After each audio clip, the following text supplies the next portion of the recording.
Ladies and gentlemen, please welcome John Anderson.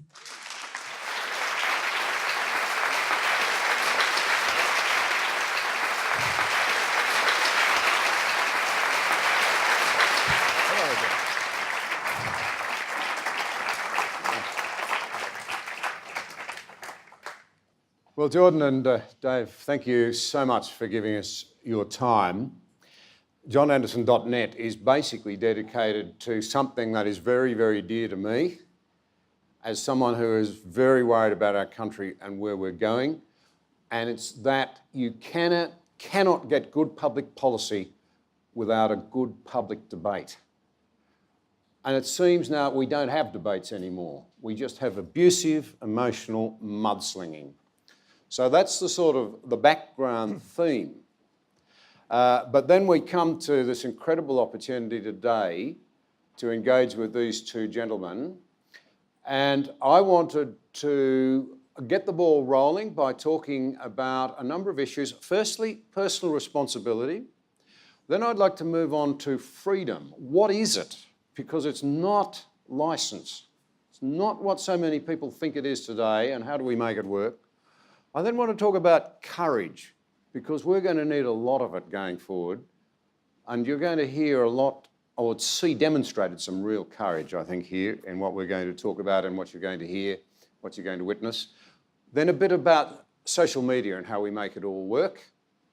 And then it's over to you. We live in an age when it seems that there's a crisis of trust in our culture.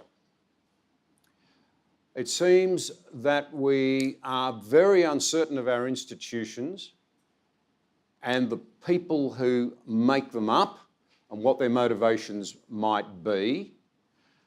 And indeed, the research backs that up. The Australian National University has been tracking Australia's confidence in their politicians and the political process now for many decades.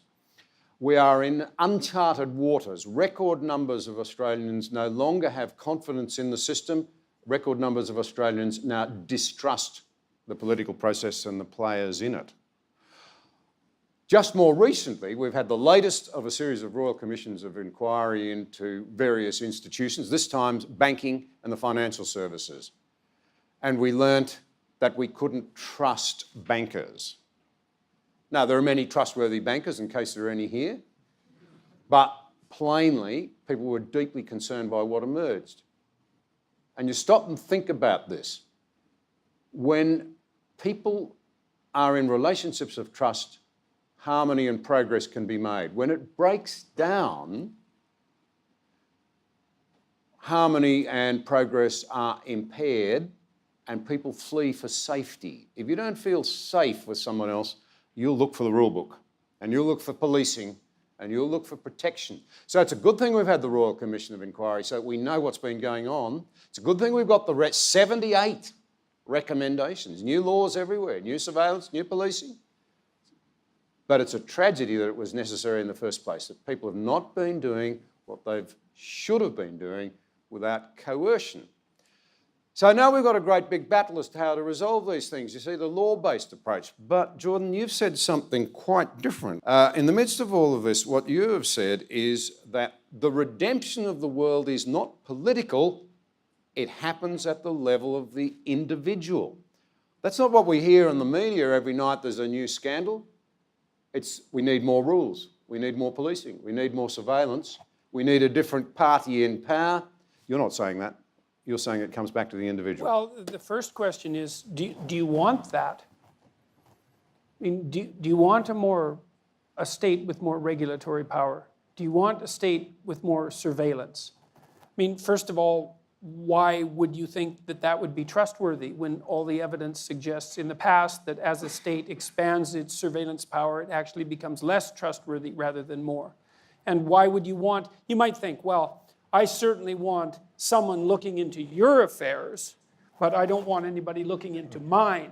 Well, good luck with that, because, to the degree that I have elect someone to look into your affairs, they're bloody well going to be looking into mine as well. And that just doesn't strike me as a particularly positive development. And practically, because I don't believe it'll work. I don't think surveillance states do make people more honest. I think all the evidence is the opposite. And then I would say from the individual perspective, it's like I believe that the fundamental, what we got fundamentally right in the West, because there is a number of things we got fundamentally right, even though we don't like to admit that anymore, is that the ultimate moral responsibility for the state relies on you. It relies on your moral integrity. And you know, it's not that hard to think that through. It's like, well, first of all, you have the right and the responsibility to vote. And we could say, well, that's not exactly given to you by the state. It's something that exists in some sense outside and before the state. It's part and parcel of your intrinsic value. Okay, so that's a decision that we've made in the West, that each person, regardless of their flaws, is characterized by a value, an intrinsic value that's so deep and so profound that the very regulation of the state itself rests on their shoulders. And that's really something. That's why you have the right to vote. And that's worth thinking about. The first question is, well, do you think that's a good idea or not? Like, do you believe that we are, in fact, sovereign individuals? And then, well, let's assume that you believe that we are, because the alternative is some sort of autocracy, right? It's some sort of tyranny. It's the parsing off of that sovereignty to a bureaucracy or to some arbitrary form of leadership. And maybe you can believe in that, and you'd like a strong leader, and fine, but you want to think that through. Because if it's not that, then it's you. Well, then if it's you, and you have to make sure that the ship of state is sailing properly, then the first thing you might want to ask yourself is, what makes you think you're any more trustworthy than the people that you're despising or criticizing? I mean, if you are, well, more power to you, but it isn't self-evident that you are, and my suspicions are that it's not even self-evident to you that you are, because it's a very rare person that you come across. If you talk to them with any degree of seriousness, you know, they're able to lay out a whole litany of ways they fall short of their own values, not values that other people are putting on them, certainly that as well. And they can name innumerable ways that not only are they not doing what they should be doing, so they're falling short of the mark in that way, but they're doing all sorts of things that they definitely shouldn't be doing, and they know it.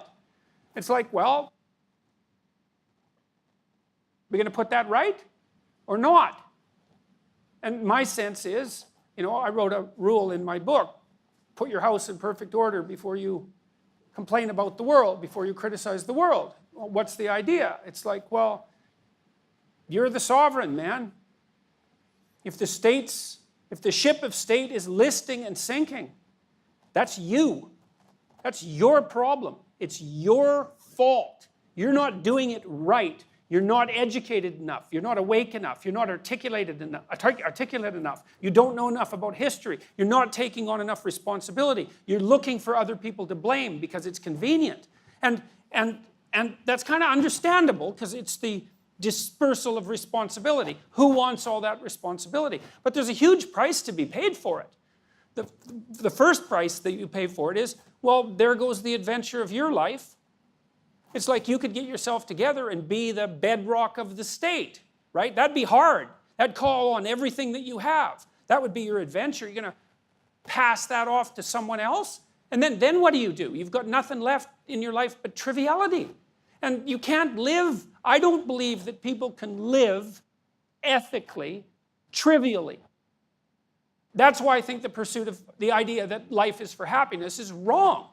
Because life is too difficult for that to be the case. Our lives are too profound, too characterized by suffering and malevolence. The world is too characterized by trouble at every level for happiness to be the proper solution. The solution is something like a heavy burden of ethical responsibility, the kind that sets the state straight.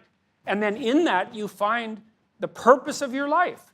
And so not only, if you want the external monitoring and the surveillance state, not only do you sacrifice your privacy and invite all that invasive attention and lose your impulsive freedom, you lose everything that's profound about your life, and someone takes it from you. They take your destiny from you. And that's no way to live. That's the tyranny that we've struggled against in the West successfully for, I would say, in one way or another for a number of thousands of years, and with a substantial amount of success. To draw Dave into this, we met in LA a couple of years ago over breakfast. Dave, you're a great defender of culture too. Now, when we met, it was very interesting. You set out the reasons in a way for me to think, here's a card-carrying progressive. You know, you told me where you came from and what you believed in, what you didn't, and then you said, and I'm a gay married man. And then you went on to say, and I thank God every day I live in Christian America. And I thought, that's a surprise turn in the conversation. And we had a fantastic breakfast talking about it. You're a defender of culture now, or of our cultural roots, at a time when the West seems to be its own worst enemy and doesn't believe in its cultural roots. Can you elaborate? Yeah, of course. Well, first off, as you guys I'm sure know, Jordan and I just left the Sydney Opera House a few minutes ago, and we've done about 120 some odd shows where I've opened for Jordan, and it just struck me in the last 2 minutes that having to follow you is much less fun than having to go before you. That's easy. I'm usually just setting them up and you're knocking them out of the park. But okay, I'll try.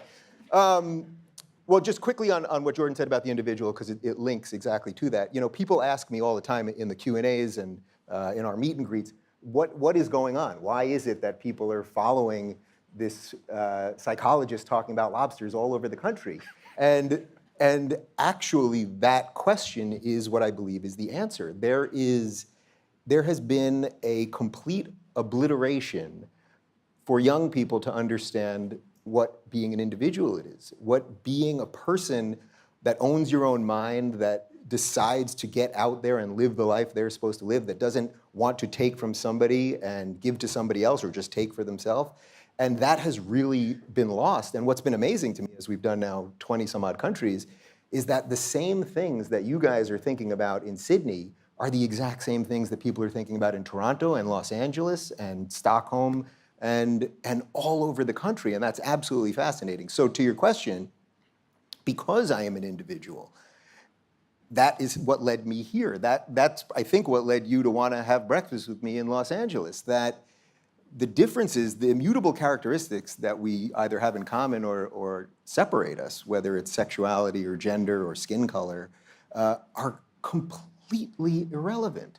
If we really want to be a society that is truly free, that truly respects each other, it makes no difference. I mean, I do, when I go to colleges, I'll usually just single out somebody in the crowd, and it's like, how sad would it be if I just looked at you and I was like, oh, well, you're a white guy, you look like you're in your early 20s, as if that would give me any inclination that I would have any insight into what you think, or how you should think, actually, is the better point. Because you should think whatever you think and hopefully be willing to have that exchange of ideas. So I'm very appreciative that I live in a Christian country, because the simple fact is, while the media will imply that, every day there's another story on how evil Christian white people are or something like that, and by the way, I see that spreading all over the world as well. I mean, there's a weird thing going on with the media where I thought it was really an American crumbling of the media, but now I see it all over the place. I live in the freest country in the history of the world, period. The United States in 2019 is the freest place in the history of the world. You can, with the most tiny exceptions on speech around, yelling fire in a crowded theater or a direct threat of violence, you can say whatever you want. And even being here in Australia, where you guys have it pretty good on speech, I can tell people are jealous of what America has. And certainly when we were in the UK, where they have all sorts of things, where this YouTube creator, Count Dankula, had his dog do the Nazi salute and got in all sorts of trouble. I mean, we won't have this forever, and that's very clear to me. And I would just add this, that Douglas Murray, who I'm sure you're familiar with in the UK, he's also gay, and he's a brilliant thinker, and I didn't even want to ask him anything about that, because it's completely irrelevant in a certain way. But the last question, when I had him on last time, I said to him, do you think your sexuality has a little something to do with your sensitivity about freedom? Because it might be you first. And he said that he thought his skin was a little thinner because of that. And so I do think that people that are on the outside, for whatever that is, it doesn't have to be sexuality, it could be obviously a myriad of different issues, I do think you become a little more sensitive to it. And for that reason, I'm incredibly, I'll go a step further. I am blessed that I live in the United States of America, and I'm a free man in the freest country ever, and I'm very appreciative of that. You can see why we get on. Yeah. Seriously. Can anyone push back against that? And yet half the time when you listen to the elites who have their hands on the levers of influence today, you would think we lived in cruel and oppressive cultures. Think of the 4 great revolutions, the American War of Independence and what came out of that. Think of the French Revolution. Think of the Russian Revolution. Think of the Maoist Revolution. Which one has produced a real understanding of the individual and secured their freedoms in a greater way? And we in Australia, of course, are unbelievably blessed, to use your word again, because we've inherited what's called a Westminster, the best of the British, our House of House of Representatives based on the House of Commons, Senate is closely modelled on yours, and it works unbelievably well. But you wouldn't think it listening to the public commentary today. Now let's come to freedom. When you and I talked in Sydney back just before Easter last year, we had a great conversation, and to my enormous delight, I found that we had a friend in common, Alexander Solzhenitsyn. There you go, there's a photograph of him. Now, he doesn't look very happy. Well, there's a good reason for that. He would have been probably busted up physically and in all sorts of other ways as well when that photograph was taken. He was a hero in Russia in the Second World War. But after the war, he dared to disagree with the regime in Moscow, which was an unbelievably evil regime.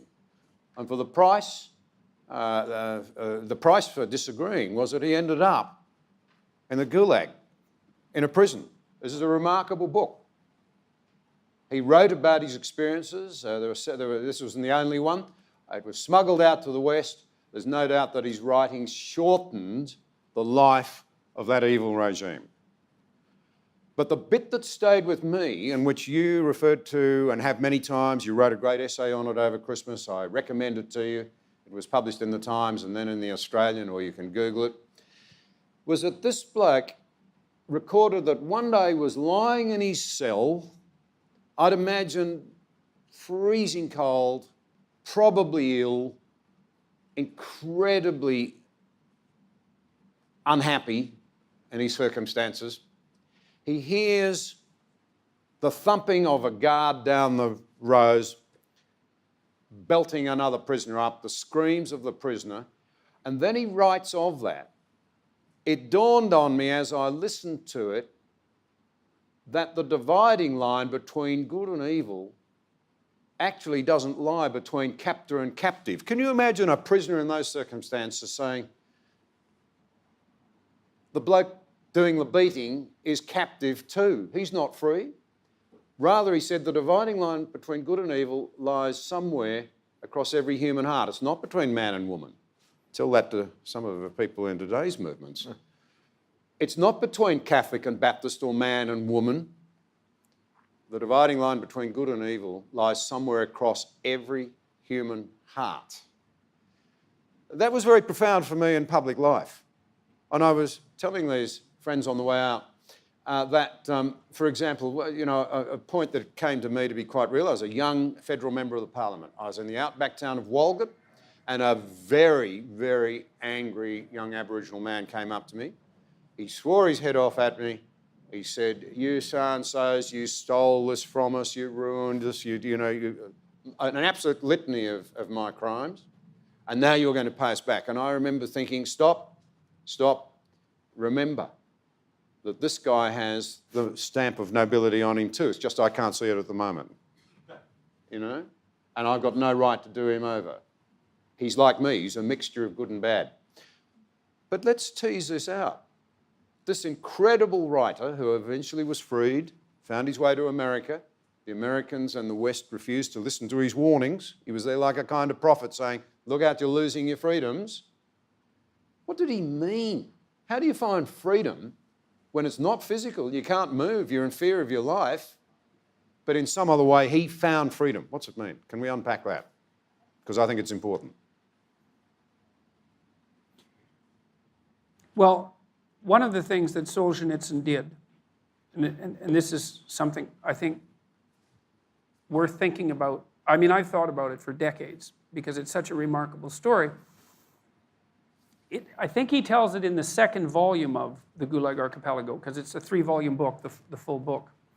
And it's all worth reading, especially the second volume and especially the second half. And in that, he details his transformation, I would say, his psychological or spiritual transformation. Now,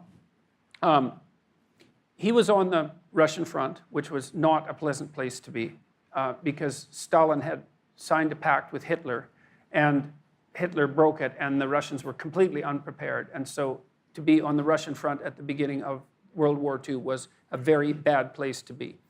And he wrote letters to a compatriot of his complaining about the lack of preparation, and that's what got him thrown in the camps.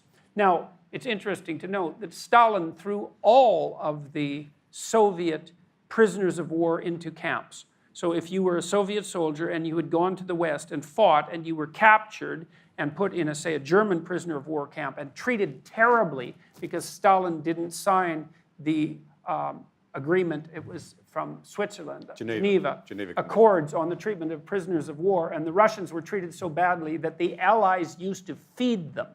You know, and it's not like they were not hungry.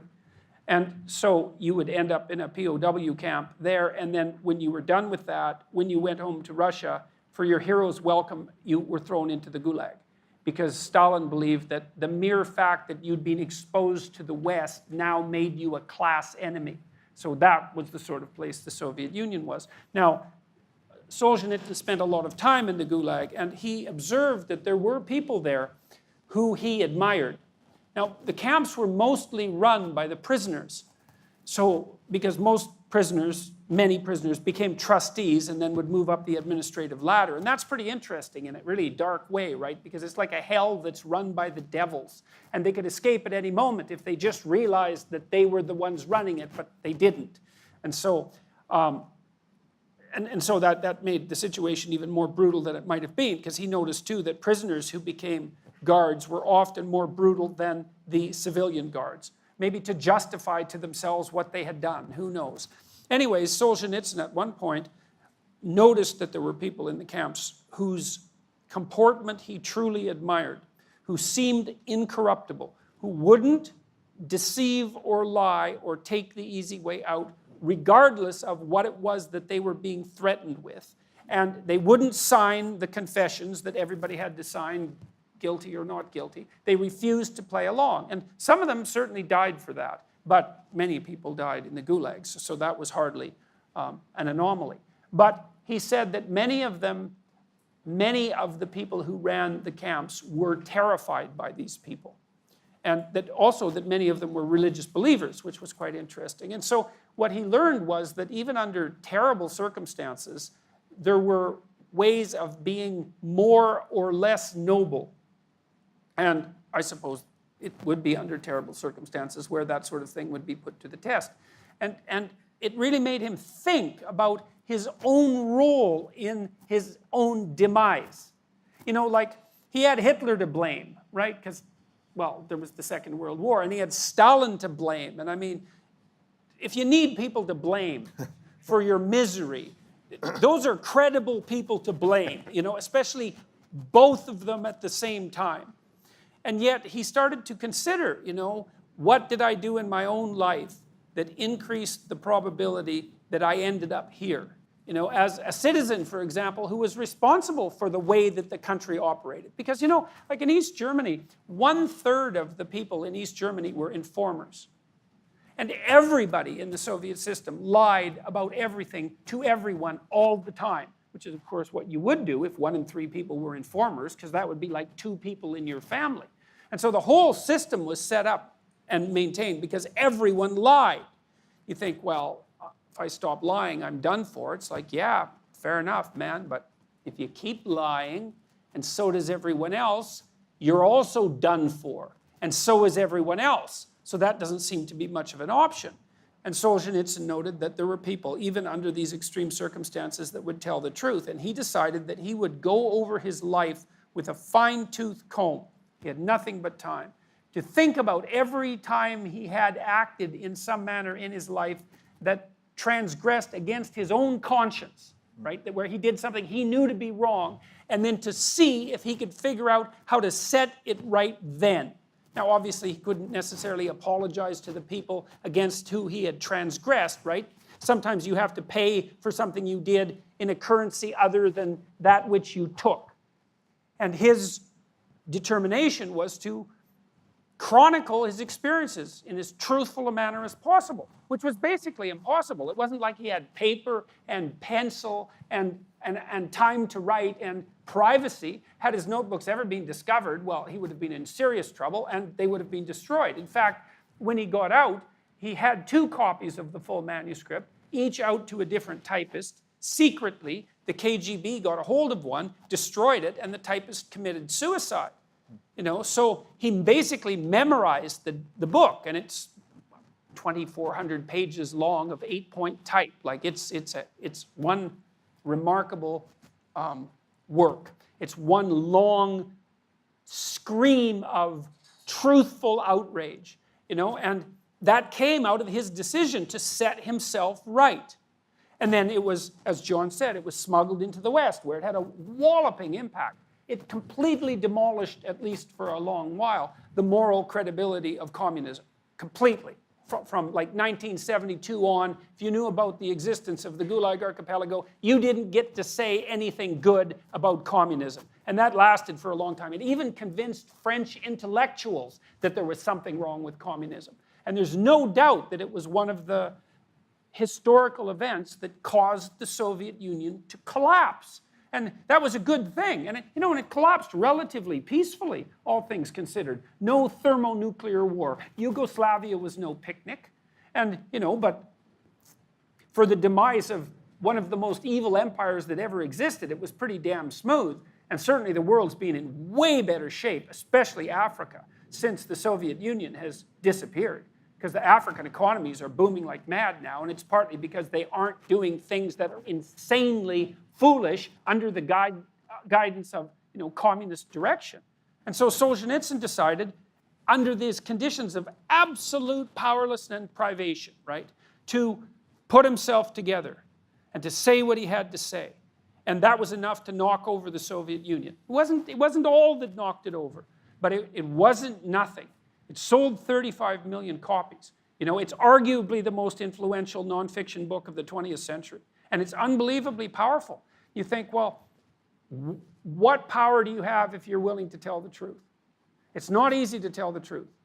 It's complicated. You have to take yourself into account, right, over the long run.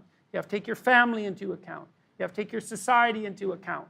You have to think it through. You have to think strategically. And then you have to find your words, and that's hard to find your words because you tend to use other people's words or ideological words or words that mask or hide. It's not easy to find your own words. But if you find your own words, and they're truthful words, there isn't anything that can stop them.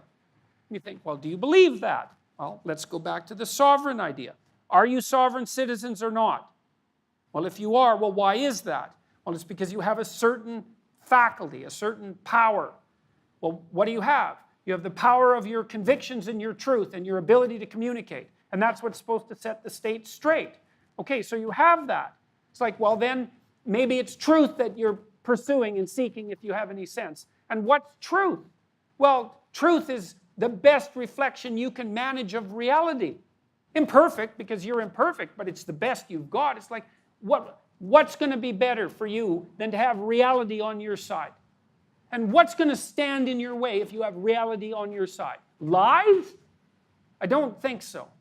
That isn't how it works. And I don't think anyone believes that, because the other thing I've noted and discussed with people frequently is if you have someone that you love, a child, let's say, and you're trying to raise a child in a decent manner, you don't tell them, look, kid, this is how the world runs. everything's corrupt beyond belief, including you and your parents and society and nature for that matter. It's just complete bloody hell everywhere. And the only possible way that you can make it through life effectively is to learn to lie as brilliantly and undisguisedly as possible. No one does that. Well, why not?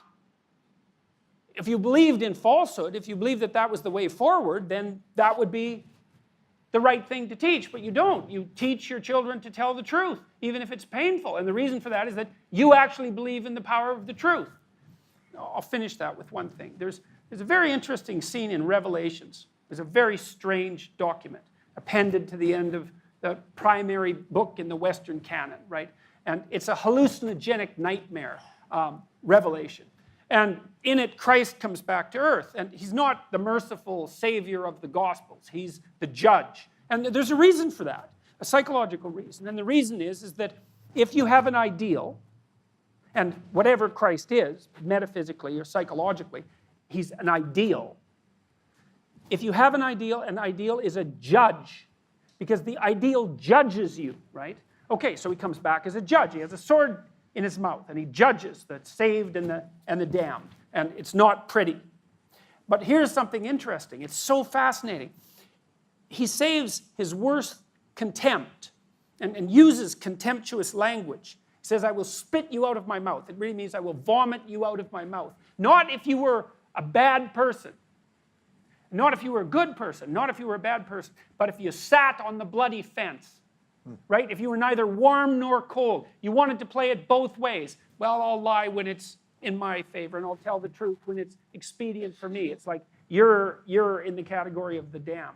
And I think that's absolutely right, because that's real cowardice. If you believed in falsehood, it's like, good, get on with it, man. You can be a criminal and lay your life out and see how that works. And if you believe in truth, well, then perhaps you put yourself on the line for the truth. But you don't play the two sides against the middle, because there's nothing in that isn't self-serving at the cost of your own well-being and at the cost of everyone else's. So you have to think about your relationship with the truth. You know, there isn't anything more important that you can do than that, and because I've seen people in major corporations that were corrupt and failing spend 3 years doing nothing but telling the truth, often at their own peril, fix the companies. And it's such a relief to the people that they were talking to, because they'd go talk to them. The company's run by people who are not doing what they should be doing. And they're questioning. It's like, okay, well, what's really going on here? Well, no one wants to talk because they're afraid, but the person who's doing the questioning actually wants to know, and people start opening up, and he gathers information. It's like, oh, I see, here's the real problems here. It's like, we've got all sorts of problems here. This is why the company is in trouble. But it's okay. If we know the problems, well, then we can fix them, and we'll go ahead and fix them, and then the company will work. And everybody who's terrified and won't say anything and isn't really working hard anymore because they're so dispirited and believing that the projects are corrupt and that the leadership isn't doing what it's supposed to, they start having a bit of hope. It's like, really? You mean you're actually willing to admit that that is the problem, and you're going to give me a problem that is a real problem that I could actually work on and actually solve and benefit from that? And the whole company switches around.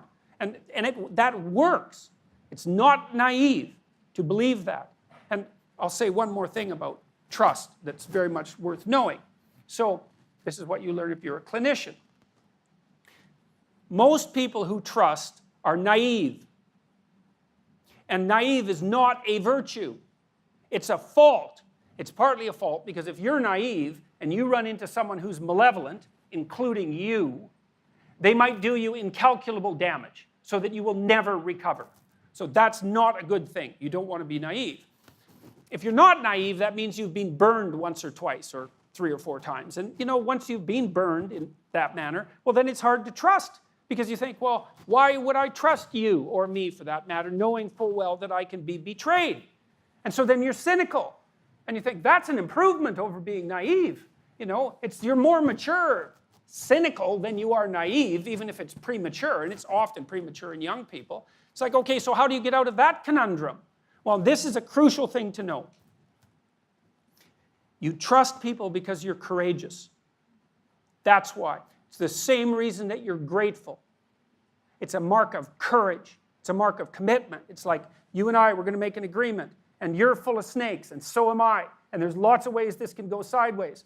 But we're going to put together an agreement. We're going to articulate it out. We're going to try to find something that is of mutual benefit to both of us. We're going to put our hands out and shake, and we're going to try to stick to that. And we're going to risk trusting each other, right? It's a risk. And that's the risk upon which the state is based, really. Like, I believe, and I think the evidence for this is very strong, by the way. I don't think that there is any other natural resource than trust. And for trust, you need courage, not naivety. And you've got to overcome your cynicism so that you trust.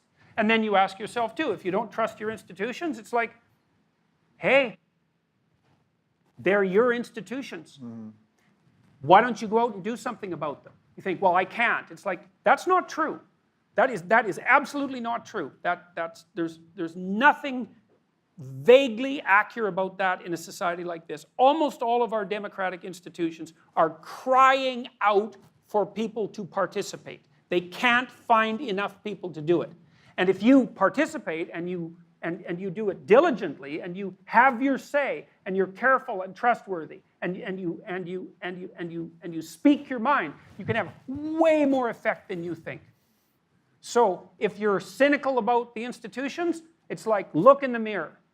Because those institutions, the corruption of those institutions is a direct reflection of your inability to get your act together.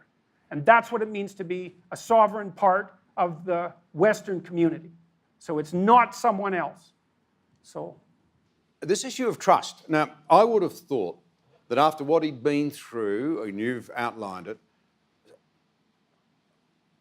not alone by any means, but some of these people who have warned us of the need to be responsible and to heed history. Solzhenitsyn is a classic example. What has happened? You made the point that for a very long time, we understood how dangerous that sort of drift towards totalitarianism is. It seems to have washed out of the system now. Mm. It seems as though we don't teach history, we don't respect it, we don't understand that it can teach us valuable lessons. And what worries me about that is the old saying, if you don't understand history, you may very well repeat it. Why do we walk away from people we can trust warning us of the consequences? Well, I think there's an interesting reason for that sort of brings the Solzhenitsyn story into 2019, which is that he was truly oppressed. This was a life of actual oppression, right? Now we have people that are walking around, everyone in this room has this in their pocket. And if you have this in your pocket and you turned think, off, I hope. Yeah, hopefully turned off. But if you have this thing in your pocket and you think you're oppressed, you're very confused. We live in a time with such absurd freedoms in the West that are so beyond imagination of what people could only dream of 2 generations ago, even 1 generation ago, especially with this, that people now have a perceived oppression instead of a real oppression. So one of the things that I find when I go to college campuses is that these kids will protest and they'll scream and that that everyone's alt-right and everyone's neo-Nazi and the rest of this.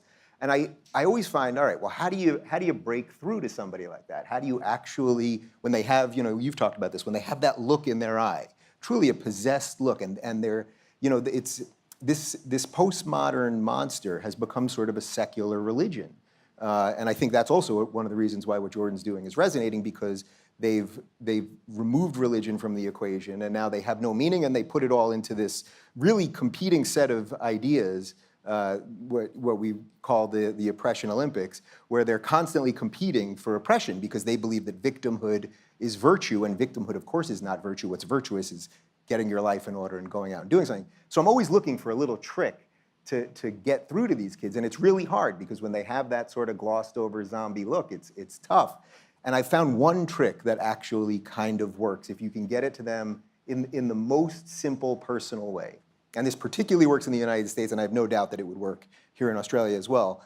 I'll say to them, anyone in this room, does anyone in this room have it worse than their grandparents? Now, I've done this, I don't know, 100 times probably. Nobody has ever raised their hand. Nobody ever. If you live in the United States, you basically, I mean, the only outsider case would be if your grandparents were oil barons or something like that, and then they lost all the money, in which case the leftists would actually love that too, because it would show that, well, it would show that accumulated wealth doesn't stay beyond generations, so they're all about that, right? So, but if you can do something like that, I mean, if you say, I mean, everyone in this room can do it. Like, can everyone picture their grandparents? Do you have it better or worse? I mean, does anyone in here have it worse than their grandparents?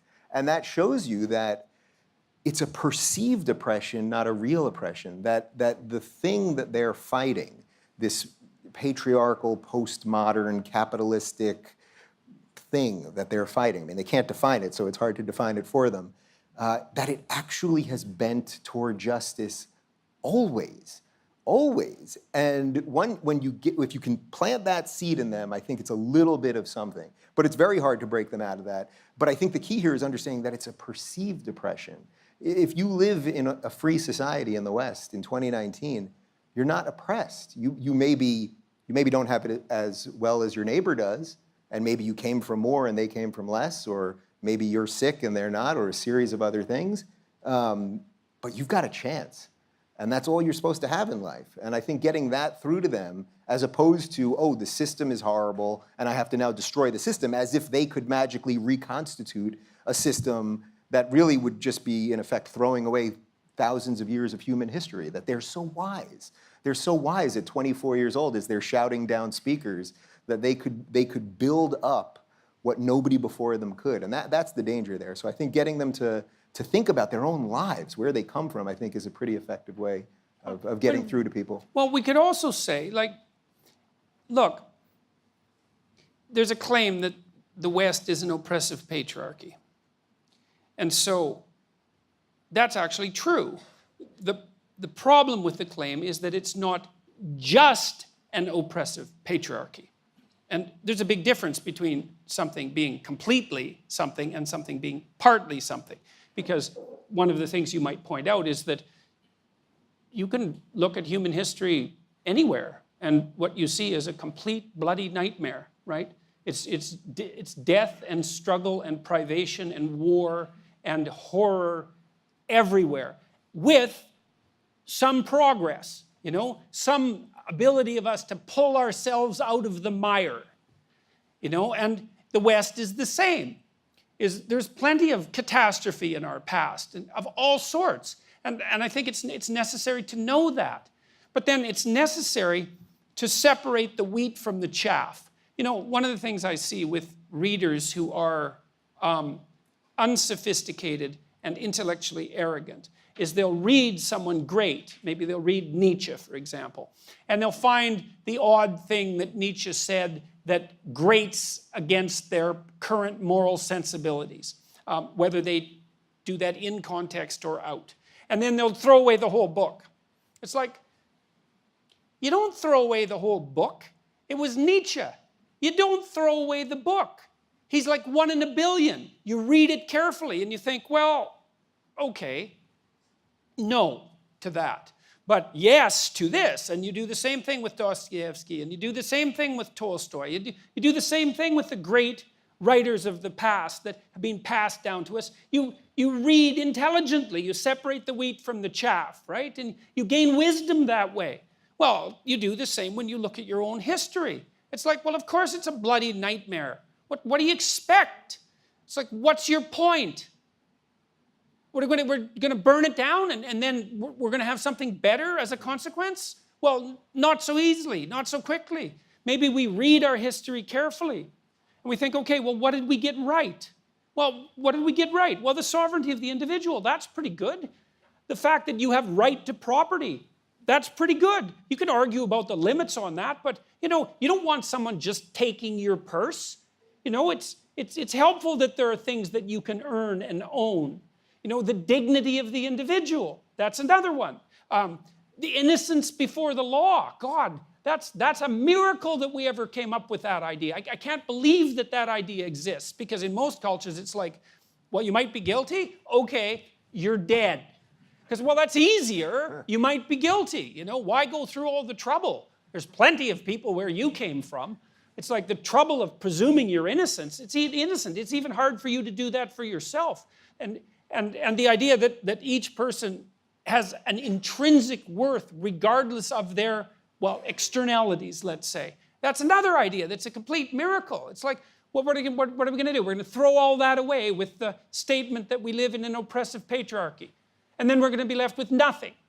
And what good is that? Well, how about we look at our history and we take responsibility for it? We think, okay, well, here's some things that need to be fixed. There's plenty of them, right? There's plenty of them for each of us to fix. And we'll go fix them. And maybe then we can atone for the bloodiness of our history and for our so-called unearned privilege, some of which all of us have. And that would be good. That would be part of the adventure of your life too. And that's a far more sensible and wise approach to the diagnosis of what's wrong with the West than, well, it's an oppressive patriarchy and it should be overthrown, or whatever the current low resolution and resentful ideology happens to be. And there's something to be said for a bit of humility as well. Mm-hmm. It's like, really, you really think that you're capable of making large-scale social transformations and getting it right, do you? You really think that? You're 25, you're 30, you're 40, I don't care, What makes you think you're smart enough to pull off something like that?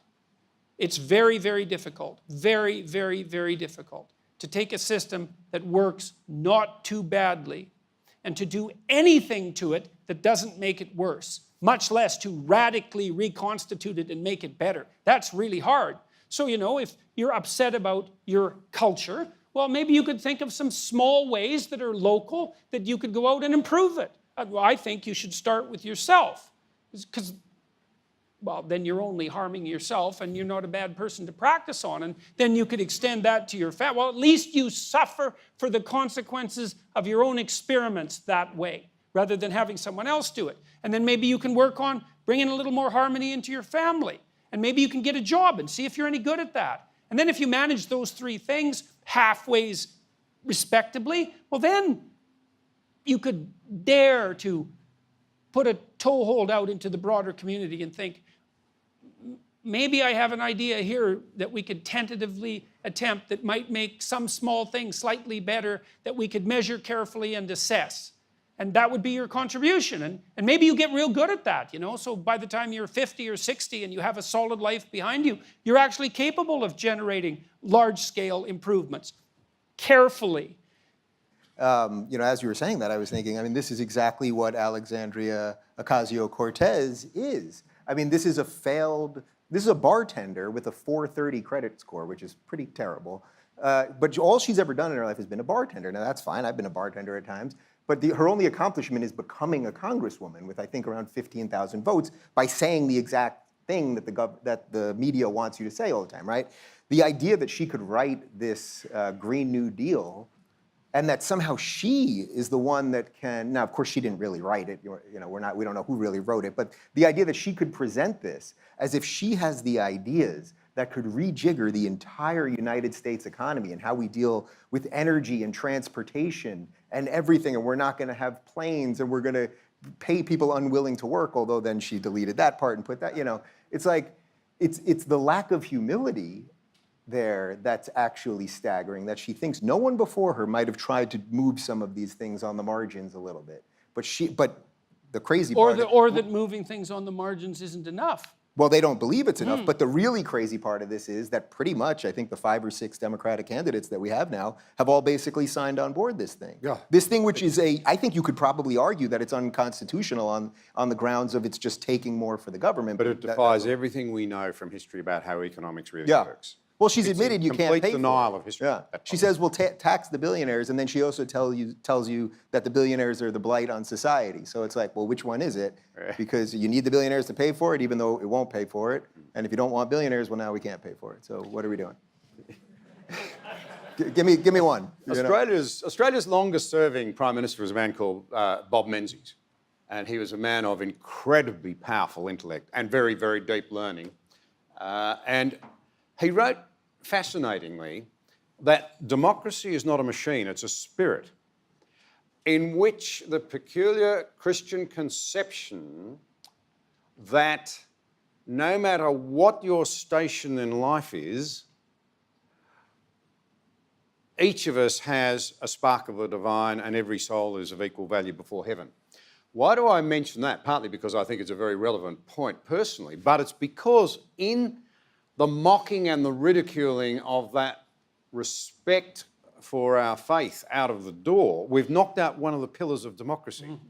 We've knocked out the idea that whether I agree with you or not doesn't matter. I have to respect you because a higher authority places as much value on you as he does on me. Now it seems that the problem is that if you dare disagree with me, I don't have a reference frame for good and bad anymore or for respecting you. Therefore, I have to insist I'm right. See, I'm God over my life, and you dare to challenge me because you want to be God over yours. Well, that's the So problem. you're an evil person or you're a racist or you're something terrible. We lack a framework for respecting one another, and it seems a massive problem for us. Well, it's the problem with the collectivist viewpoint. Because if your defining characteristic is that you're a member of a collective, then you live or die by the propriety of the collective. The antidote to that is that strange metaphysical claim, which is that, well, which is fundamentally that we each have a spark of the divine in us. And you think, well, it's easy to be cynical about that, but you shouldn't be, because you act like it's true. And that's worth noticing.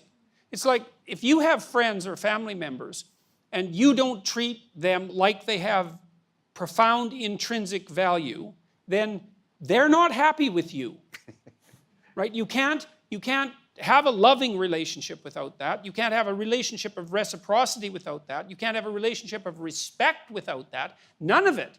And they also want you to treat them like they're, in some sense, masters of their own destiny, which is also interesting, right? Because if you have say a 21-year-old child and they're upset with you, they say, well, I'm 21 years old, I'm able to make my own decisions. And you say, and they want you to agree with that, and you want to agree with it because you hope that they are ready to make their own decisions. And you think, well, maybe they have matured to that point. So what are you saying? Well, you're saying that they are gifted with the ability to take the responsibility to shape the reality around them. And they insist upon that. They insist upon you recognizing that in them as a hallmark of respect and love. And you might be irritated because they're not acting responsibly enough to deserve that, but it's still what you hope for and want. It's so like, well, so what is it? We're the sovereign cornerstone of the state, each of us. Are we going to dispute that? Well, we know the cost of that. Okay, well, do we have that spark of divinity? Well, what do we struggle with day to day?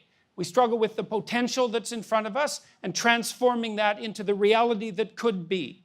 That's as close to a divine faculty as anything I can think of. It's completely mysterious that we can wrestle with the fabric of becoming and turn it into the actuality of being, and that we seem to do that as a consequence of our ethical choices, right? You make bad choices, you think they're bad things happen, right? And you think they're bad, and so you took the potential that was there in front of you, and you made something bad of it. You can do that, and you can also do what's good.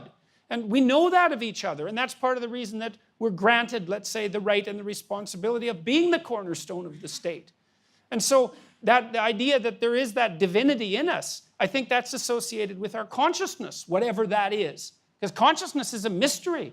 It seems to give reality to being, right? What's being without consciousness? There's no one there to perceive anything. There's no one there to shape anything. It's like, is there anything there?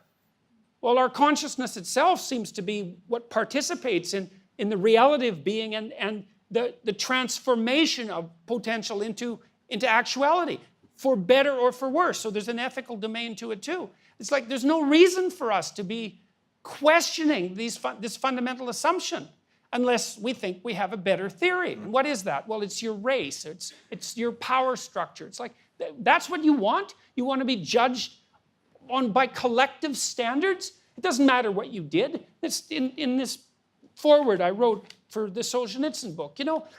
the people who ran the magazine Red Terror, that's a hell of a magazine, Red Terror.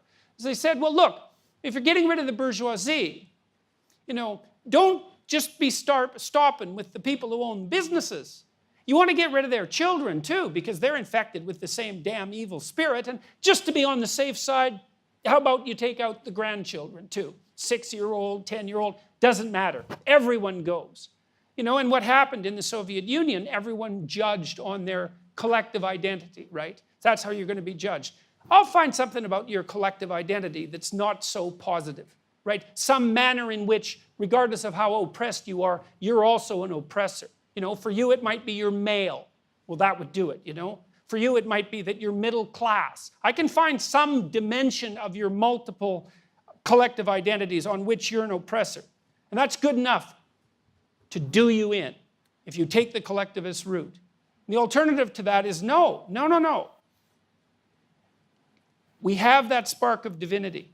It's associated with a deep, deep responsibility. And the ability that goes along with that.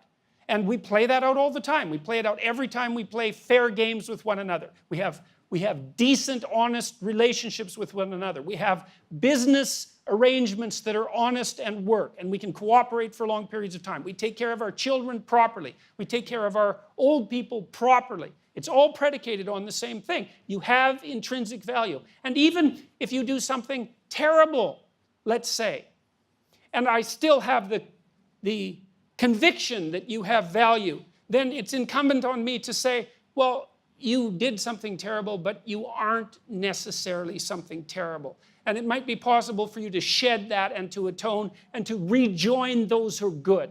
And that's something too, and that's built deeply into our political and economic and justice systems. And it's no time to be abandoning this, especially when you look around the world, you see as it's spreading, and it's spreading quite rapidly. Everywhere it's spreading, things are getting way better. So enough crisis of confidence in the West. Like, we've got our house to put in order. There's no doubt about that. But I see no reason why we can't do it unless we lose faith in ourselves. And there's reason for that. Like, life is brutal. There's reason to lose faith. But not in the final analysis. It's a mark of malevolence and cowardice to lose faith. So the inherent problem with that, though, or just very briefly, is that the people that are promoting these ideas, they actually believe that the experiment of freedom, which is all that it is, they believe it is bad. They believe that America is bad, that the freedoms that you've won here are bad. And what's interesting is I've seen such a massive, look, I was a lefty my entire life.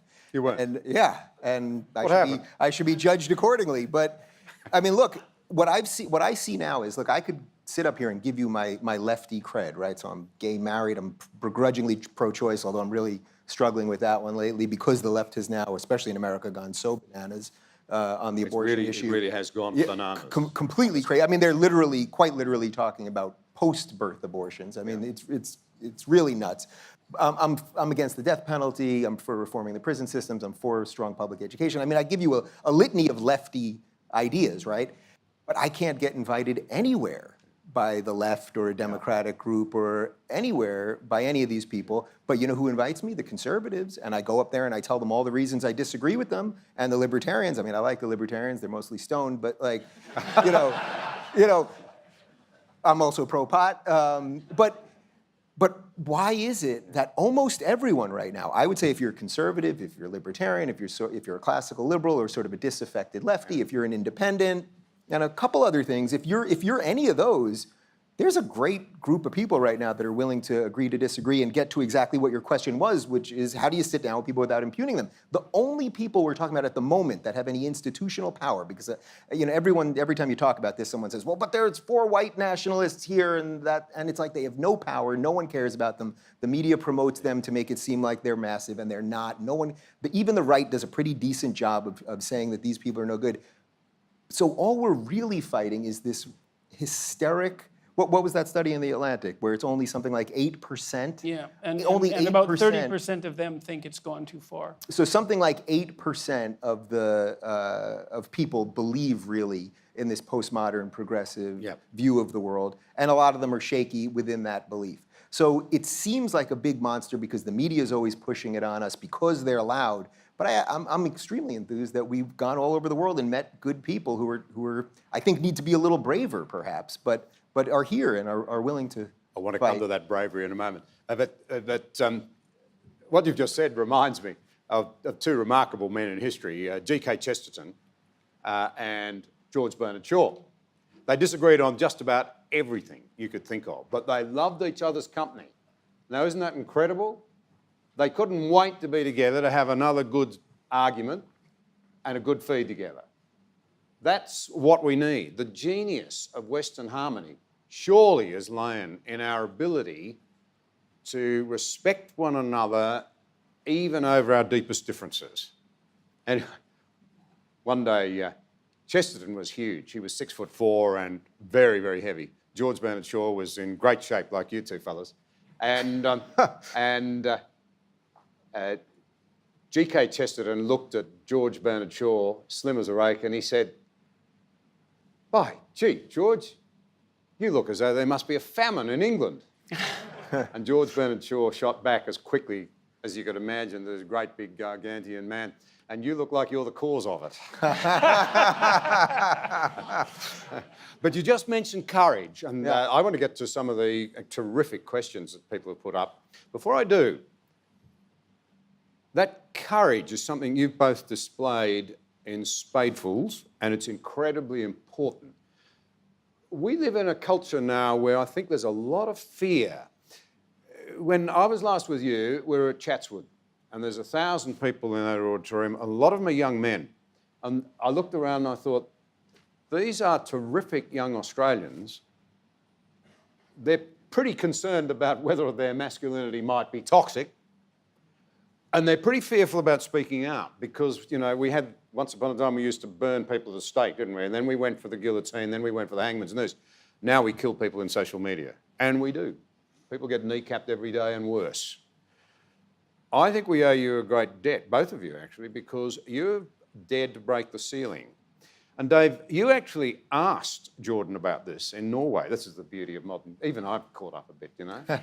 Heard your conversation. You said, you asked Jordan, did you expect when you started on this journey for it to end up like this? And you asked him what it's like to break through that, you know, how do you feel about it when you're attacked? And you were very open and very honest. And you said that it's very tough when a journalist does you over. But you might like to repeat that question to Jordan. Yeah, well, quickly on the bravery thing, my partner hates when I say this, but I don't consider myself brave. I am doing what I think is right. That is it. That really is it. I wake up every morning and I feel that I have something to do that's relevant and important, and being on this tour with Jordan has been life-altering, not only for my life, for all the people that show there, but I don't view it as bravery. I couldn't not do it, I guess is the best way to say it. I just got to make the point there. I think you're probably being very tough on yourself. I think the reality is that courage is not so much not knowing fear, it's overcoming it, isn't it? And there must have been times when you wanted to sort of say, gee, I don't want to be under this attack. Well, I guess I saw enough when I started waking up to some of what was going on the left, and I had seen the tactics over and over and how they destroyed good people. I suppose that as that went on and as I woke up and got out of it, I just became numb to that, and I just wouldn't live like that, I would think. But the question that I asked you in Norway, in effect, was you didn't set out for this when C16 came around. You know, you were doing all sorts of other things. You had a practice, you were teaching, all of these other things, and yet you've survived these, it's not even the attacks, you've survived a road that you didn't plan on being on, and the bravery that you've shown along the way is why people keep coming back. They're rooting for us more. As you often say, it's like these hit pieces come out, and then in a weird way, and now I see it with me, they've moved on from you, by the way. They're working on me now. But Good. Yeah, I'm happy to help. But in a weird way, it wasn't that you reveled in it, but you made a point of saying, look, every time they do it, I'm still here. And I think it really took me a while to understand that, because I always wanted, I wanted to defend my friends, but I also wanted to defend myself. And now it's like, all right, keep coming. I'm still here. We must be doing something right, because I don't spend all my day attacking other people. I'll gladly attack ideas, but I don't attack people. I mean, I don't think we've done anything up here where we attacked a singular person, right? And that's a huge difference. So the question really was, you inadvertently, in a Little hard weird on way. Cortez. I'm not a big fan of Cortez. Okay, fine, fair enough. Yeah, exactly. So every now and again, though, but I think I talked about her ideas She and is not in her. the talking about her ideas. She's in the public sphere. Yeah, I talked about her and her credit score, but not her as a person. But right, and she is in the public sphere, and it's also impossible to never talk about people. So it's you can't be that lofty all the time, but you can try to be a little bit. But that basically you inadvertently ended up in this position where now, by virtue of showing bravery, well, you sold out the Sydney Opera House in 5 minutes. Pretty sweet. Well, it's a matter, I think it's a matter of being afraid of the right thing. That's the issue. It's like I decided a long time ago, partly from reading Solzhenitsyn, that I was going to try to be very careful with my words, and I was only going to say things that I thought, well, to begin with, weren't lies, let's say. I was going to try to formulate my thoughts truthfully. And the reason I decided that was because I thought that the opposite was hellishly dangerous.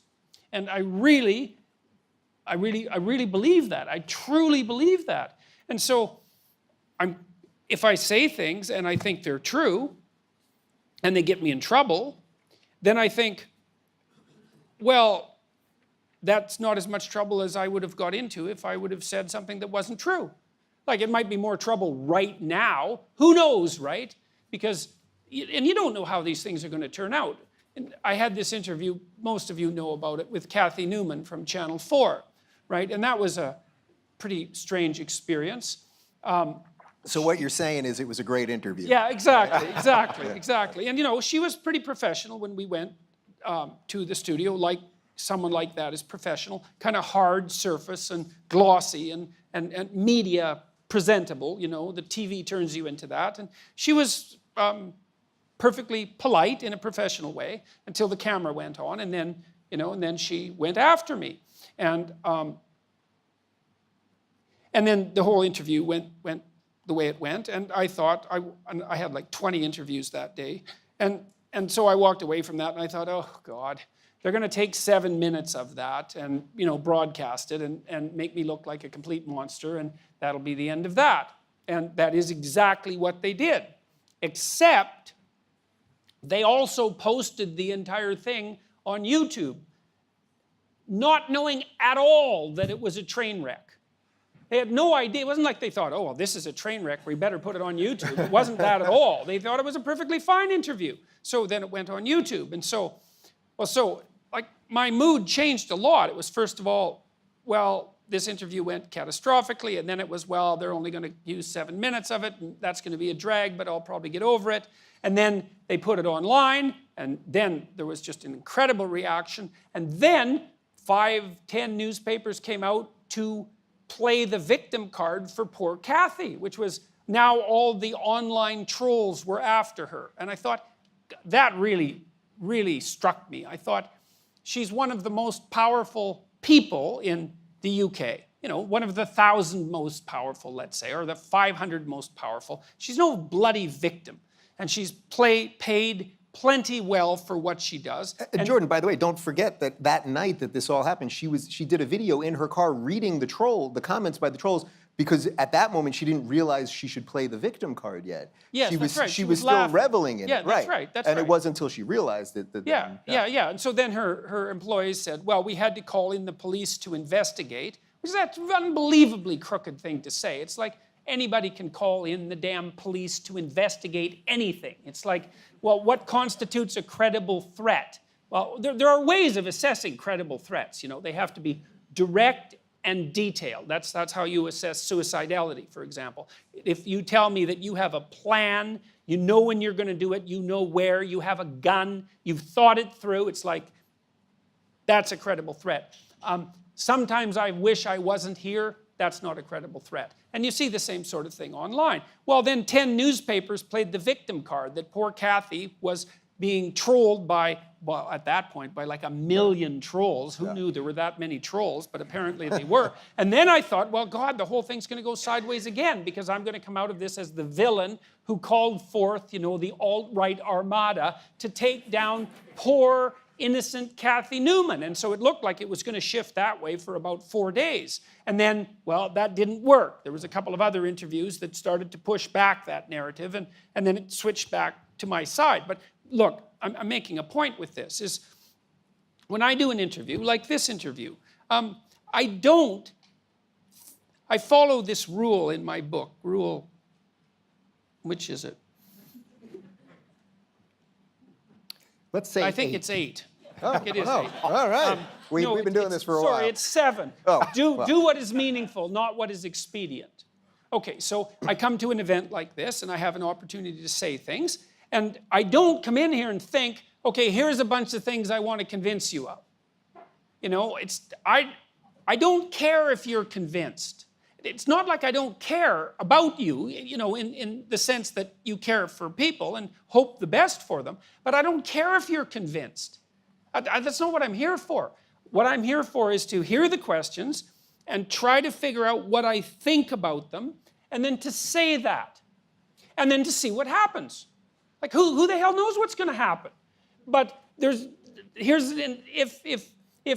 the world is properly constituted through truth, then faith is the willingness to have faith in truth. And so then you say what you believe to be true. And then some things happen.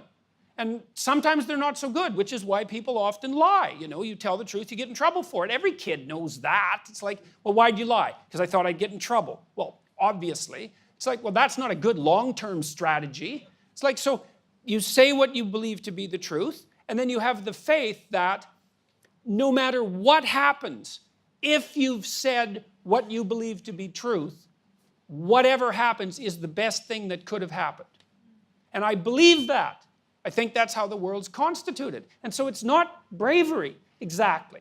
I would say it's more like faith. It's like, I'm going to say what I think. I'm going to try to do that as carefully as I possibly can. And I'm going to detach myself from the outcome.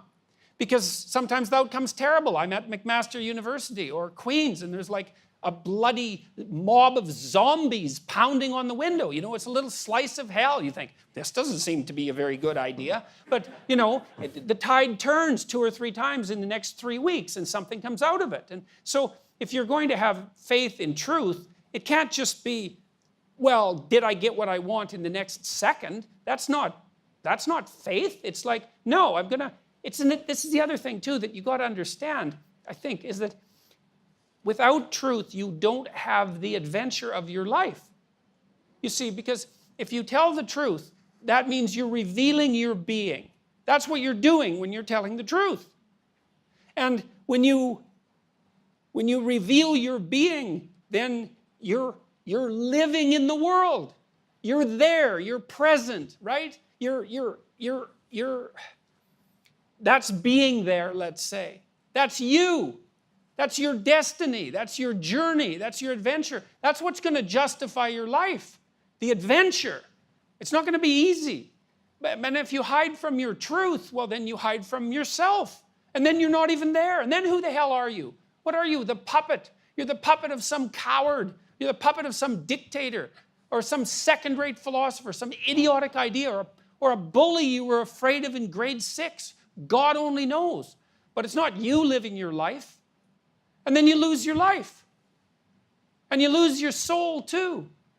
So that's what I'm afraid of.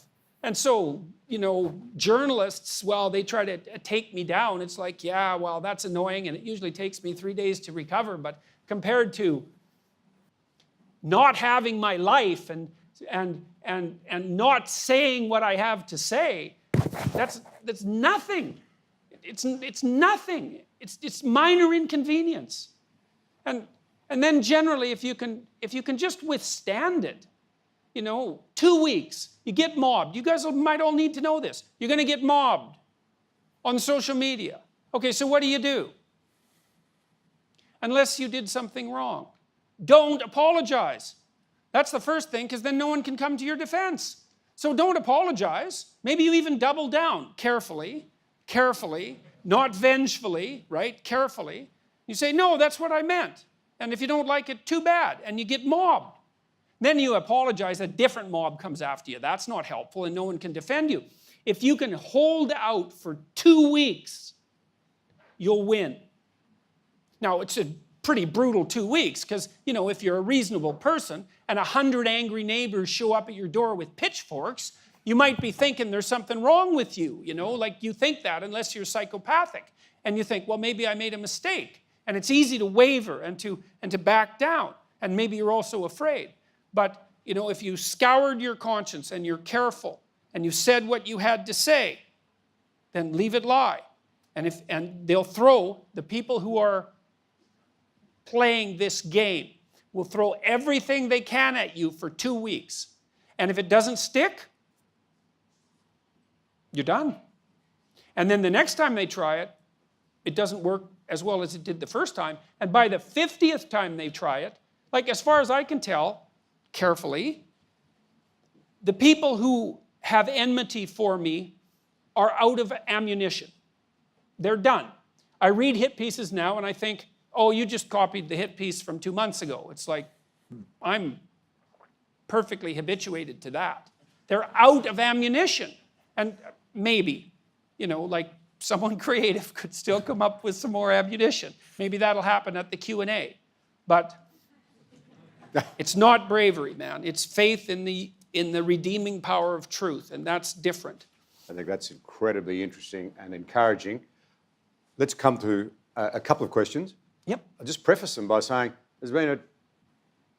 we actually did a bit of research on this, and one of the things that people say is they love hearing your stories and they love hearing you being open, and they love it when you connect personally with them. And somebody wanted to connect with you, and Tammy's here with you, and they're, I think, very conscious of the incredible timetable that you're setting. So is Alistair there? You wanted to ask about how this works for you.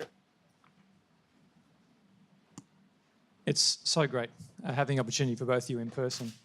In a moment of uncharacteristic courage, close to 2 years ago, I got married. Again, a woman who on any objective measure completely outranks me. Congratulations. Thank you. Now, she's very high on assertiveness and I'm very high on conscientiousness, which you will fully understand. And so we contend. We contend a lot and it's good and we're going somewhere good. And I'm very proud for what it's worth. I'm aware and I imagine what your life is like. And I'm talking to you, Jordan, but Dave, I don't want to exclude you either. And I imagine your life being one of constant exhaustion, exhilaration, and probably a fair bit of terror as well. And the word contending is one that you actually used a few days ago on a different platform in a different city. You were talking to young people and you challenged them to marry a mate with whom they would contend. And I think of Tammy and I think of you, and we don't hear a great deal of Tammy, but you guys are, I'm sure, working really hard. You're contending. You're confronting all this stuff and you're processing it. And I'm sure your marriage is strengthening. I trust it is. And I'd love some insight on that if you can speak to what you're learning about marriage in this season of your life. Well, the first thing we're doing is that Tammy is traveling with me. So that's very helpful. And she's paying attention, you know. So, and we talk a lot about what is going on, but also a lot about our family, because there's complicated things going on in our family like there are in most families. And we do our best to communicate, you know, and she says what she thinks. And I say what I think. And we don't always think the same thing, you know, but we do our best to listen. We do our best to assume that just because the other person has a different opinion doesn't mean that they're wrong, even though it would be lovely if they were. And then we try to come up with a negotiated solution that's mutually acceptable. You know, and we discuss strategy as well. I mean, for example, when we started this tour, which was more than a year ago, we thought, you know, there's a lot of competing things that you could think about a tour, especially when we had no idea how long it would be. Like, what was this? Was this a vacation? We were going to, you know, spectacular cities all over the world. Was it time for us to spend together? Like, what was it? What were we doing? And we spent 2 hours thinking. It's like, no, this is work. We have a remarkable opportunity here. And we're going to do the work. We're going to hit as many cities as we can. And so what does that mean? It means we get the hell up in the morning. We make sure we're packed. Our suitcases aren't too full. We don't carry anything that goes underneath the plane. We make sure that I don't get hungry because then I can't perform properly. We make sure that I'm at the theater at the right point in time. And we make sure that our eye is focused on the fact that it's a great privilege and it's very unlikely that we can do this. And so we thought, okay, that's the deal. And then we thought, well, and then we can take an hour or two here and there, if we're fortunate, to see some of the city and to take a break and to do that when we can. And, we've negotiated other details about exactly how intense the scheduling was going to be. But it's a constant negotiation. And it is a contentious negotiation, which is good because these things are complicated. And to think something complicated through, you need a good argument on this side, and you need a good argument on this side, and then you got to have at her and see if you can come out with an even better argument as a consequence. And so that seemed to work. Now, there's other advantages. It turns out that Tammy is very suited. I'm sorry I'm speaking for her, but she doesn't have a microphone and actually prefers to stay in the background to some degree for various reasons. She's very suited to a life like this. She's quite stable emotionally, so she doesn't suffer from a lot of anxiety. She likes to travel. She likes meeting new people. She likes the adventure. And she's supporting what I'm doing. And so that's working. And thank God for that. And then she also keeps an eye on what I'm doing and lets me know when it's going well and when she thinks it needs improvement. And she helps me figure out where I'm going next. Because for the last 2 years, my schedule has been so busy that I don't know what I'm doing next usually. Maybe the next day. And so her job, because we've also parceled out jobs, is to make sure that I get wherever I'm going next on time and ready. And so far, that's brought, I would say, incalculable benefits fundamentally. And because we agreed on it, we had our little constitution in place, we were able to handle the stress. Because I think we've been in it's damn near 150 cities in 350 days. And so it's very heavy traveling schedule. And the other thing too is I trust her. She tells me the truth. It isn't necessarily what I want to hear. Well, you can tell that's the truth, man. It's what you don't necessarily want to hear. But so she's a very good counselor. And that's turned out to be exceptionally helpful.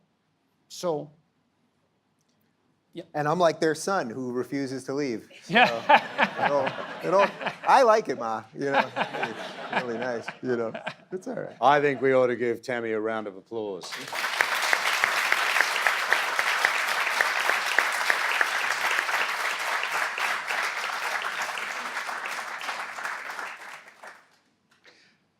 Dave, I think one for you comes from Monica Wilkie. It's about dealing with difference. Thank you, John. Dave, I wanted to ask, is it possible to come to a resolution with someone who has different values to you? So, for example, if I have free speech as my highest value, and I'm talking to someone who believes that diversity and equality is a higher value, and therefore free speech should be quelled in order to achieve this, is it possible to reconcile these differences? I think it is. The best example that I can give you, and I'm sure some of you have seen this, I've had a couple interviews and debates with Ben Shapiro. Now, Ben is an Orthodox Jew. He does not believe that gay people should be married. He believes that being gay is a sin, is the loose word for it, right? Now, Ben, my studio's in my home. I live with my partner in my home, obviously. Ben and I, we're friends to a certain point. You know what I mean? Like you've got like your best friend in life who knows you the way your husband or wife or partner knows you, and then you have sort of other tiers of friends. Ben will never, as long as we have this disconnect, there's, last time I had him on when we discussed this, he said that, it caught fire on the internet. He said he wouldn't bake me a gay wedding cake, right? Or even come to an anniversary party because it would be celebrating something that he doesn't believe in. And I remember when we were having the discussion, I thought, all right, well, here's a really interesting moment. I can now berate him and I can demand that he acquiesce and put aside whatever his beliefs are so that he will believe what I want him to believe, even if I think it is the right thing. I mean, I think I'm a good person. I'm just doing my life as I see fit, right? Ben sees the world differently. So can we ever truly get through that? I would say yes, because what we agreed to, for what we were agreeing to disagree on, what we agreed to agree on was that it's not the role of the government to decide who can get married. Now, he's less thrilled with that than I am, because I think that's a perfectly fine position to take. You know, you see this a lot with conservatives now, where when you ask them about gay marriage, they'll take the libertarian position. They weren't taking it 5 years ago, but they suddenly, now that they realize it's the law of the land in the United States, and it's just the easy way out. It's like, well, you know, I don't really care about gay marriage. Anyone can get into any contract that they want to. It's the easy way out. I don't mind letting them slide on that, because we're equal. We made it, so it's okay now. So I don't know that you can ever, well, let's put it this way. I think there are issues that you will have existential, profound differences with people that you will not be able to get over. But that doesn't mean you have to cut them out of your life. And as I said to Ben last time we talked about this, I hope that, you know, we'll remain friends to whatever degree our friendship is for the next, let's say, 50 years. And I'm a little older than him, but when I'm, you know, 92 and he's 37 or whatever it is, or 37, sorry, when he's 87, math was not my thing. But when I'm 92 and he's 87, that maybe the long game would have worked here, and he'll look back and go, you know, Dave, you probably were right. I suspect I will get him on this one. So I would say just generally try to be as tolerant as the other people say they are. They're not really that good at it. They just talk about it a lot. But if you actually try to do that and realize that the world is not designed to bow to you, and that you can show people you're a little bit better, I'm a firm believer that that is what will ultimately get there. But no, you can't get everyone right there, and it's for you to judge what relationships you want to be in. Thank you. I think to bring it home then, a question that I think is very important and probably troubling, or goes to the heart of something that's troubling a lot of people now. Rochelle, on the men in the Me Too era. And then we'll bring it home at that point. But Rochelle, where's Rochelle? Here, right here. I just want to be clear, I've never had a Me Too incident with a woman. That's really good. You like that one? Yeah. Yes, so first of all, thank you very much for being here and helping us to wake up. I really appreciate it. So my question is, as a redeemed progressive, what is the key to empowering men in the Me Too age while maintaining healthy boundaries and strong behavioural expectations? Well, as the redeemed progressive, is that what you said? Well, no one's born guilty. No one's born guilty. If you haven't raped anybody and you haven't accosted anybody and you haven't, you know, done anything untoward, then you have nothing to be guilty about. I mean, this is the consistent theme that we've talked about here about why you should judge people as an individual and not as a collective. But they've created a situation now where people are now being born with original sin. Oh, you're a white, heterosexual, usually Christian male. You are the worst thing that exists. And it's the essence of bigotry. You're prejudging, right? So that's prejudice. You're looking at someone and you're prejudging them, and you think that you know everything that they're not only about, but capable of. So I would say the further we can get away from that, how do you negotiate those relationships? Well, if you've done something bad, it's on you. I mean, Jordan addressed this already. It's on you to figure out how to make penance for that, I suppose. But if you haven't done anything, and most people haven't, that's why this idea, believe all women, that's like saying believe all men, believe all midgets, believe all, I mean, it just doesn't. Not midgets. Not midgets. Now you're gonna get us in trouble. Yeah, for sure. See, you just walked into it. I know it. Yeah, you did it to yourself this time.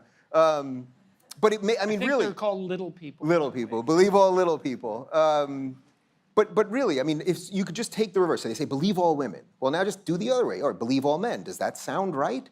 Of course you shouldn't believe all men, and you shouldn't believe all women. And by the way, every time that this happens with one of these people saying believe all women, then the accusation gets turned on them, like our governor Gavin Newsom in California, or when it happened with Cory Booker, or a series of these guys. And then suddenly they go, whoa, whoa, whoa, wait for evidence. When it was Kavanaugh, no, believe all women. So it's just a ridiculous, untenable way of holding a position. And if you're not guilty of something, I mean, the fact that this is happening to young people in the West, especially young white men, that they're walking around feeling like they've done something when they've done nothing. What a recipe for a disaster and the type of totalitarian society that we've been talking about up here. No. It's also reflective of a technical problem, I would say.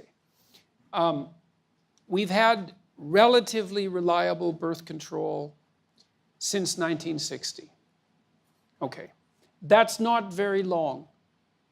And we underestimate the unbelievable technological triumph of birth control. It's the hydrogen bomb, it's the transistor, like it's a major league transformation in human interaction. Women are now free from involuntary reproduction. That's never been the case in the entire history of the planet. Okay, we don't know exactly what to do about that. Okay, so the first idea in the 60s was, hell, let's party. And you could see why. It's like what the rules for not engaging in promiscuous sexual intercourse seemed to have vanished. So we had a couple of decades of experimentation. It's like, well, how'd that go? Little hard on the family, I would say. That's not so good for kids. AIDS, that wasn't a plus. Could have killed us all. And it mutated, particularly to take advantage of promiscuous sex, because viruses are very tricky things. So it turns out that sex is a little bit more complicated than we thought. Well, it actually turns out that it's a lot more complicated than we think. Okay, and now it's 50, 60 years later, and we're trying to sort this out. It's like, well, when is it okay to have sex? Exactly. And when is it not okay to have sex? And what does it mean that it's okay? And what does consent mean? And the answer to that is, well, we never used to have to think these things through, because the rule was don't have sex until you get married. That was the rule. Now that isn't the rule. Okay, so what's the rule? Well, we're not having a conversation about the rule. We're waiting till someone does something that seems like it might be untoward and then mobbing them and trying to extract the rule out that way. And it's not a very effective way of doing it. You want to decrease campus rape? That's easy. Get rid of alcohol. No one has that conversation. It's like I did my PhD work on alcohol. 50% of the people who are murdered are drunk, and 50% of the people who kill them are drunk. And almost all the date rape situations are consequences of excess intoxication.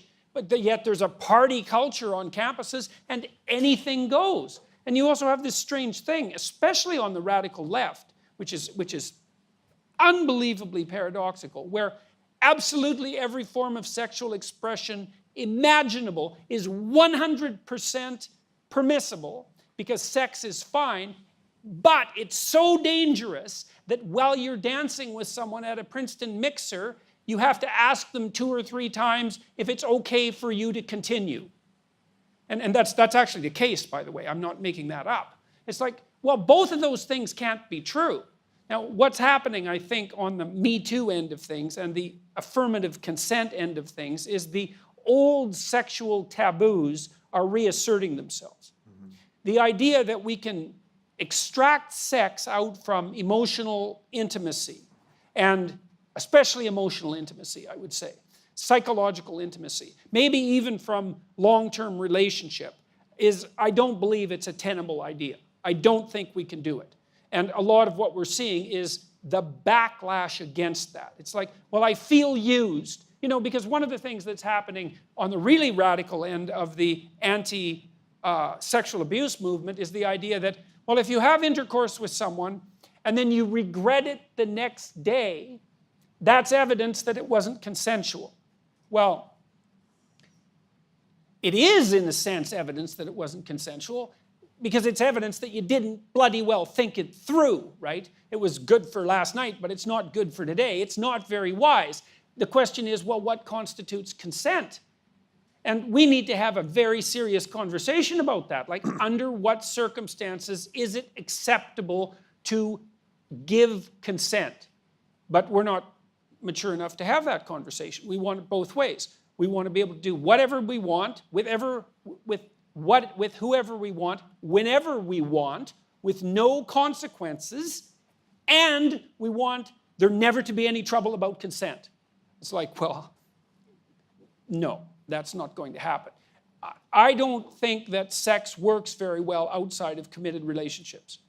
I don't think there's any evidence that it does. There's a strong proclivity across cultures for the enforcement, social enforcement of long-term monogamy. And there's reasons for that. And I think you deviate from that at your peril. So now, if you want to deviate from that, there's all sorts of reasons to do it.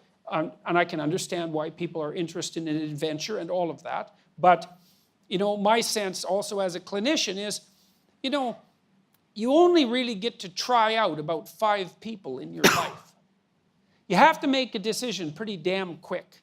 Like between 20 and 30, there's a lot of things to get straight, and long-term mate is usually one of them. And most of the time, people should be more careful with their sexual behavior when they're young, especially when they're drunk, than they are. And I just think it's so interesting that all of the taboo reconstruction is coming from the radical left. It's not what you'd expect at all. You'd think it'd be the damn right-wing Christians complaining about, sexual immorality. It's like, no, it's the radical lefties. You have to have signed consent before making any physical move. And then that's so what? Really? Who thought that up?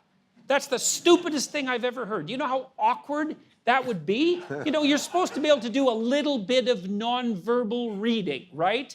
I mean, that's part of romance. You don't see it. You ever see a movie where the 2 people who are dating exchange consent notes? Like, that doesn't happen. So it's an unrealistic solution. But I think the real solution is that despite the fact that we have reliable birth control, we're going to have to relearn what the acceptable rules of propriety are with regards to sexual relationships. One of the things I often tell my young clients is, don't do anything physically with anyone that you wouldn't talk to them about. Because if you're too damn embarrassed to talk about it, well, maybe it's a little premature in the relationship to actually do it. And then there's harm in it. There's emotional harm in it on both parties. There's the cheapening of both parties. So it's going to take us a long time to sort this out. But hopefully we can do it in a serious manner, and it won't be merely a matter of mobbing those who seem to have made an error. So. Well, Jordan and Dave, you've given us unbelievably generously of your insights, of your ideas, of your experience, of your wisdom, and you've done it with immense warmth and humanity. I can't thank you enough, and I think all of these good Australians would agree with me. Thank you, guys. All right, Dave, I guess that's about that, eh? Yeah. Oh, goodness. Thank you, guys.